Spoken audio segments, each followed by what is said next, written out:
কবি শুভ দাশগুপ্তের লেখা মেঘ বলল। মেঘ বলল, যাবি? অনেক দূরে গেরুয়া নদী, অনেক দূরের একলা পাহাড়, অনেক দূরের গহন সে বন, গেলেই দেখতে পাবি।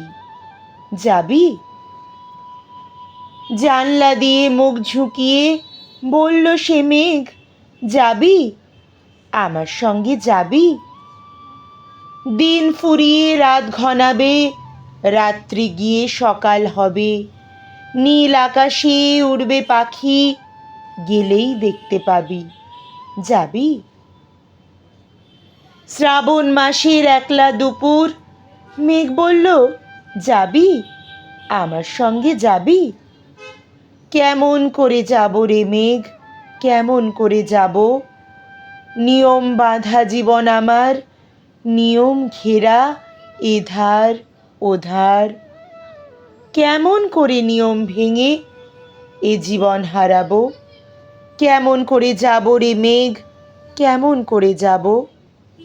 মেঘ বলল, দূরের মাঠে বৃষ্টি হয়ে ঝরব, সবুজ পাতায় পাতায় ভালোবাসা হয়ে ঝরব, শান্ত নদীর বুকে আনবো জলোচ্ছ্বাসের প্রেম, ইচ্ছে মতো বৃষ্টি হয়ে ভাঙব, ভেঙে পড়ব। এই মেয়ে, তুই যাবি?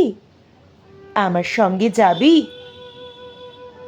যাব না মেঘ, পারবো না রে যেতে, আমার আছে কাজের বাঁধন, কাজেই থাকি মেতে। কেবল যখন ঘুমিয়ে পড়ি তখন আমি যাই, সীমার বাঁধন ডিঙিয়ে দৌড়ে এক ছুটে পালাই, তখন আমি যাই।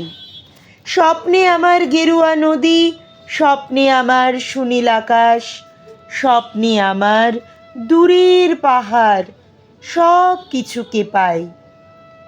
জাগরণের এই যে আমি কৃতদাসের মতন, জাগরণের এই যে আমি এবং আমার জীবন, কাজ অকাজের সুতোয় বোনা মুখোশ ঘেরা জীবন। তবুরে মেঘ, যাব একদিন ঠিক তোরই সঙ্গে, শ্রাবণ হাওয়ায় নতুন রঙ্গে। যাব রে মেঘ, যাব। সেদিন আমি শিমুল পলাশ ভিজব বলে যাব, পাগল হাওয়ায় উতল ধারায় আমায় খুঁজে পাব। যাব রে মেঘ, যাব, যাব রে মেঘ, যাব।